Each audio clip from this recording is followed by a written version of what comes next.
Welcome back to the show, everybody. It's DinaKalmeta here, and for today's news, we have a lot to get caught up on. In fact, I'm going to have an extended version of this show over on my Rumble channel, because there are just certain topics that I can't talk about here. So when you have a free moment, go over there and subscribe. I'd love to see you guys. So with that said, let's get into the news. I first want to talk about what's happening in the Middle East, because there are a lot of headlines that the United States could get involved in this conflict. So to start off, it looks like we have some sort of a deadline. Trump will make a decision on whether the U.S. should get involved in the conflict between Israel and Iran within the next 2 weeks, according to the White House press secretary at her briefing today. She read aloud a message from Trump from the podium that said, based on the fact that there's a substantial chance of negotiations that may or may not take place with Iran in the near future, I will make my decision whether or not to go within the next 2 weeks. Asked if the U.S. would get involved in the regime change in Iran, the press secretary said the president's top priority right now is ensuring that Iran cannot obtain a nuclear weapon and providing peace and stability in the Middle East. In the meantime, presidents of Russia and China condemned Israel for its escalatory strikes on Iran in a phone call early on Thursday, while the UK Prime Minister warned Trump against ramping up Middle East crisis. Trump met with his top generals in the Situation Room just yesterday as details on a potential American attack were discussed. One possible option could be the deployment of B-2 bombers to drop a 30,000-pound bunker busters on Iran's heavily fortified nuclear sites. Iran, in the meantime, has activated its air defense systems over the capital in the early hours of Thursday. Now, the UK Prime Minister is facing a decision on whether to give the green light for U.S. bombers to use the Diego Garcia military base for strikes on Iran. Sir Keir might be forced to choose amid speculation that the B-2 stealth bombers could use Sechiko's Island Air Base if they are brought in to target an enrichment plant deep under the mountain. There are concerns that would leave UK assets as a potential target. With the situation on knife edge, David Lammy will hold talks with the U.S. Secretary of State Marco Rubio in Washington. With that said, foreign ministers of the UK, France, and Germany are to meet with their Iranian counterpart in Geneva. The aim of the talks is to persuade the Iranian side to firmly guarantee that it will use its nuclear program solely for civilian purposes. The meeting is supposed to take place on Friday. Iran's deputy foreign minister had promised to retaliate if the U.S. strikes, stating that Iran will have no choice but to retaliate wherever we find the targets necessary to be acted upon. The Iranian supreme leader has also stated that he will not surrender after President Trump said he wanted a full surrender. In the meantime, Turkey, of course, is backing Iran. We already knew this. They are indeed strong allies, so it shouldn't come as a surprise. But what is happening here in the United States? Apparently, Trump's Doomsday Plane was caught making a mysterious flight from Louisiana to Maryland on Tuesday.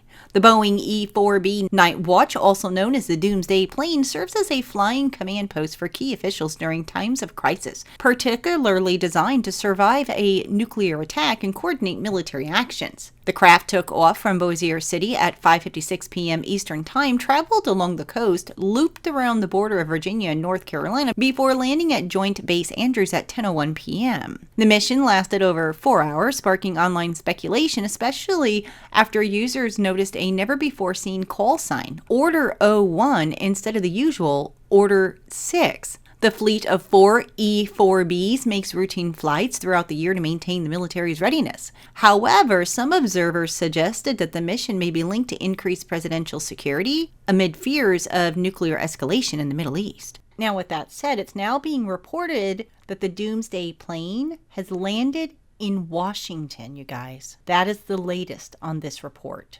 It's also been reported that Iran has prepared missiles and other military equipment for strikes on U.S. bases in the Middle East should the United States join Israel's war against the country. Officials said that in the event of an attack, Iran could begin to mine the Strait of Hormuz, a tactic meant to pin American warships in the Persian Gulf. Commanders put American troops on high alert at military bases throughout the region, including in the United Arab Emirates, Jordan, and Saudi Arabia. The United States has more than 40,000 troops deployed in the Middle East. 2 Iranian officials have acknowledged that the country would attack attack U.S. bases in the Middle East, starting with those in Iraq. Iran would also target any American bases that are in Arab countries. Fox News is reporting that one expert says that Iran could hit America with a high-impact cyber attack as its confrontation with Israel escalates each day. The Iranian Foreign Ministry spokesman threatened the United States during an interview on Wednesday, saying that American intervention alongside Israel would mean an all-out war, stating that any American intervention would be a recipe for an all-out war in the region. Teresa Payton, former White House Chief Information Officer and CEO of a cybersecurity firm, said that Iran could use cyber attacks as it becomes more and more desperate. She says, I think everything's on the table right now as it relates to Iran, especially if they are running out of weaponry and missiles. They could resort to cyber incidents and cyber attacks. So we could see Iran strike everything from everyday citizens to U.S. elected officials, media outlets, as well as critical infrastructure. Payton said that Iran would look to target something that is high impact, very visible, and very inconvenient. For example, Payton said that energy, utility, and water supplies could be areas that Iran would want to target in order to cause major disruptions. And as we know, Iran has a history of cyber attacks targeting the U.S. Meanwhile, Americans were warned to urgently evacuate Israel by air and sea. Another very interesting report comes from Breitbart News. At least 3 transport planes from China reportedly flew to Iran in the 3 days after Israel began attacking Iran's nuclear program and military command structure. The UK Telegraph reported on Tuesday that all 3 of the cargo planes flew westward along northern China. All 3 of the planes apparently also filed false flight plans that showed their destination as Luxembourg, but none of them flew anywhere near Europe. Later flights from the same region did head towards Luxembourg, which is the home base of the company that operates the aircraft. All 3 of the planes were Boeing 747 cargo planes, which the Telegraph noted are commonly used for transporting military equipment and weapons and hired to fly government contract orders. The Chinese Foreign Ministry on Tuesday also began evacuating Chinese nationals from Iran using chartered aircraft. Breitbart News is also reporting that the president of Venezuela, Nicolas Maduro, on Monday evening claimed that only the Chinese president and the Russian president are capable of ending the ongoing conflict between Israel and Iran and bring it to a state of ceasefire. Fox News is reporting that Iran is still weeks away from achieving a nuclear weapon, according to the White House press secretary. She said Iran has all that it needs to achieve a nuclear weapon. All they need is a decision from the supreme leader to do that. And it would take a couple of weeks to complete the production of that weapon, which would, of course, pose an existential threat not just to Israel, but to the United States and to the entire world. She also said that Iran has never been closer to obtaining a nuclear weapon. Meanwhile, as we watch what's happening in the Middle East, what is Russia up to? Well, just this week, a massive air raid on Kyiv left several targets burning, including drone-filled hangars at the National Aviation University. Following a massive germanium drone strike, the Russian Navy and Aerospace Forces also launched a missile strike against Ukraine, reportedly 3 Kinzhal hypersonic ballistic missiles. So they're continuing their operations, so to speak, against Ukraine, while all eyes are fixated on the Middle East. Over in North Korea, Kim Jong-un has begun work on a new facility at its main nuclear complex. The facility, which reportedly resembles a suspected enrichment plant just outside the capital, could eventually provide fissile material to expand the country's nuclear arsenal. So again, as eyes are on the Middle East, we've got the North Korean leader here working on his nuclear program. This is definitely a very precarious situation, what's happening in the Middle East. Say, for instance, Trump does decide to strike Iran. Will Russia eventually get involved? What about China? What about Pakistan? What about any other Arab nation for that matter? I guess only time will tell. But I want to hear from you guys. What do you think? Should we go in there? Should we enter this conflict? Should we stay out of it? Let me know what you think in the comments below. But I would like to move on and talk about what's happening in other news. And I'd like to bring you this piece just briefly from the Prophecy Newswatch. They are reporting that apparently Britain has legalized abortion up to the moment of birth. British lawmakers have voted to decriminalize abortion up and until birth in England and Wales. The amendment, passed on June 17th, It sweeps away long-standing legal protections for unborn children, removing criminal penalties for abortions performed at any point in pregnancy. This radical shift marks one of the most extreme abortion policies in the Western world. It means that a healthy baby, viable and capable of surviving outside the womb, can now legally be aborted for any reason, including social or economic circumstances, right up until the moment of birth. Over in Iran, under the pretext of national security, Iranian authorities have once again clamped down on internet access across the country, continuing a long-established pattern of digital suppression. The latest blackout occurred on June 13th and has left vast portions of the Iranian population cut off from essential communication channels. Government agencies describe the move as temporary restriction, but this masks the sweeping and damaging scope of the disruption. In the days that followed, the situation worsened. By June 17th, access had plunged another 49%. Then came a near total collapse. These shutdowns aren't isolated acts of technical maintenance. They're political weapons. Authorities are choking off access to the information and communication tools just as the public most needs them. Reclaim the Internet is also reporting that a federal judge in California has halted the Trump administration's effort to dismantle the State Department's Counter-Foreign Information Manipulation and Interference Hub, formerly known as the Global Engagement Center. In a June 13th order, the U.S. District Judge Susan Ilston declared that the planned elimination of the unit, part of a broader push by the administration to downsize the federal government, violates earlier injunction. Secretary of State Marco Rubio may have prematurely celebrated the end of the RFIMI back in April when he said that the censorship unit was dead. Despite his announcement, legal barriers remain in place, preserving the agency's existence, at least for now. The agency, a legacy of the Obama administration, was launched in 2016 to monitor and counter alleged foreign propaganda, particularly from Russia.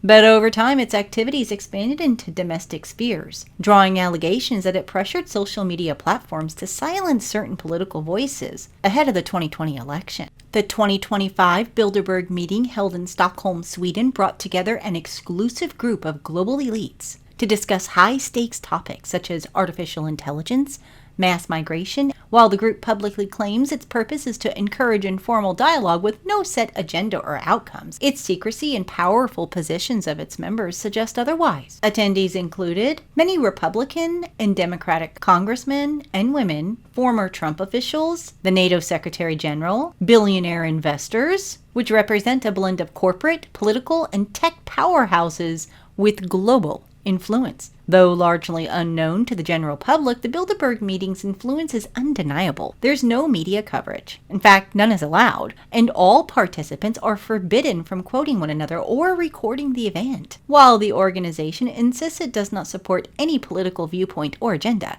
past attendees have admitted that consensus reached at these meetings often shapes international policy. This year's official agenda included controversial topics like migration, the Russia-Ukraine conflict, the so-called authoritarian axis, and the growing role of AI, issues that impact millions, yet are decided behind closed doors with no public input or oversight.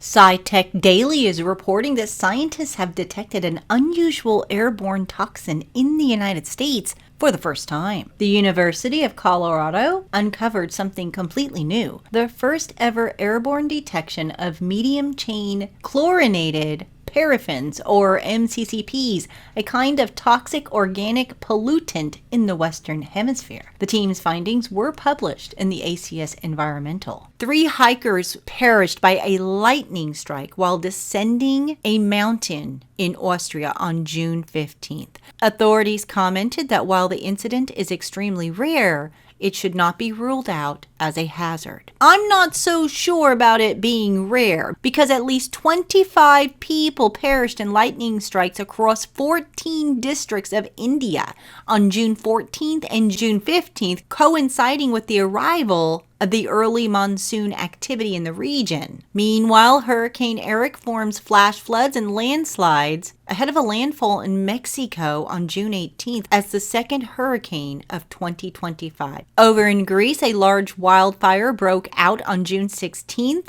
The fire spread quickly due to vegetation and moderate winds, prompting 2 emergency evacuation alerts to residents. An impulsive X1.2 solar flare erupts from geo-effective active region 4114. More activity in the sun, you guys. In the meantime, a van swept away in Botad, flash flooding, leaving 2 perishing and 5 missing. And a significant explosive eruption began at Mount Luatobi in Indonesia. The eruption ejected a large mushroom-shaped ash plume that reached an altitude of approximately 53,000 feet above sea level. Over in the Philippines, sulfur dioxide emissions have risen over their volcano. Over in Spain, a severe hailstorm struck a province in southeastern Spain on June 15th, bringing 2.7 inches of rainfall within 15 minutes and hailstones up to 1.6 inches in diameter. Severe floods, tornadoes, and large hail struck northern Italy, causing widespread damage. Meanwhile, here in the United States, a severe weather outbreak across the U.S. Midwest on June 16th produced 16 confirmed tornadoes, including 14 in Minnesota, along with damaging winds and large hail. Over in California, it's being reported by Breitbart that Gavin Newsom is trying to blame President Trump for the California wildfires, claiming National Guard soldiers had been pulled from firefighting to stop the riots. He made the accusation while still seeking $40 billion in federal relief funds for California in the next congressional spending bill, which the president would have to sign into law after passage by a Republican majority. There are currently 8 wildfires burning in California, with evacuations ordered near Sacramento and San Diego. Now, here's a very interesting report by the Washington Post. The Great Egg Heist. Apparently, 280,000 eggs disappeared from America's top producer, and then they sent a ransom note. So there could be no denying at this point that we are absolutely living in biblical times. We've got wars and rumors of wars, nation rising up against nation and kingdom against kingdom. We have distress of nations, earthquakes in diverse places, volcanic eruptions, catastrophic weather. There is so much happening right now. And the next event on God's prophetic time clock is the rapture. And again, I bring you to Luke 21:28. When you begin to see these things come to pass, then look up and lift up your heads, for your redemption draweth nigh. And that day is fast approaching. And as always, I'll continue to keep you updated. But I'd love to hear from all of you, so please do leave your comments below this video. When you have some time, come and visit us on our social media pages, as well as our website at www.cww7news.com. And before I end the show, I want to send out a huge thank you to whoever sent me this book. I went to my P.O. box, and they didn't give me a name. It was sent anonymous, but it's called The Great Controversy. I haven't read it yet, but I am looking forward to cuddling up on the couch and giving it a good afternoon read. So whoever sent it, thank you so much. And for those that would like to send a gift to this ministry, I'm going to go ahead and leave links for you guys below this video, and I thank you in advance. But whoever sent that, thank you again, and thank you to all of you who have tuned into this show today. Have a blessed evening, and until next time, stay safe.